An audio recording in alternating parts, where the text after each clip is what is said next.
அன்பு உறவுகளுக்கு வணக்கம். ஒரு மலைப்பாங்கான பகுதியில ஒரு வயதான பெண்மணி நடந்து கொண்டிருந்தாராம். அப்படி நடந்து கொண்டிருக்கிற நேரத்துல மிகவும் விலை உயர்ந்த ஒரு மாணிக்க கல்லை அவர் பார்க்கிறார். அதை எடுத்து பேக்ல வச்சுட்டு அவர் பயணத்தை தொடங்குகிறார்.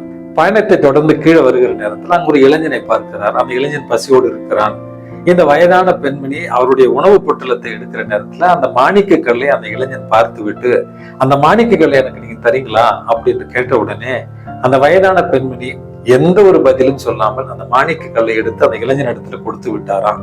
அந்த இளைஞனும் அதை வாங்கி கொண்டு, அப்பா லைஃப் டைம் செட்டில்மெண்ட், இனிமேட்டு போய் நிம்மதியா இருக்கலாம் அப்படின்னு சொல்லி அந்த இடத்தை விட்டு வேகமாக அவன் நகர்ந்து விட்டானா. அந்த வயதான பெண்மணி அந்த மலைப்பாங்கான இடத்துலதான் வாழ்ந்து கொண்டிருக்கிறார்.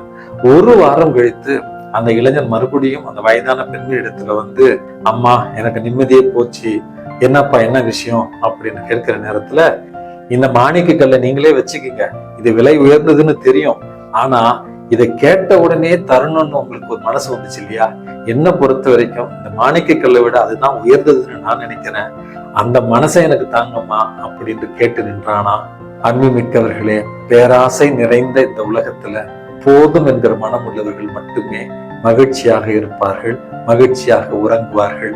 பேராசை இல்லாத போதும் என்ற ஒரு வாழ்வே நமக்கு பெரு வாழ்வு என்பதை உணர்ந்து வாழுவோம். இந்த நாள் உங்களுக்கு இனிய நாளாகட்டும். வணக்கம்.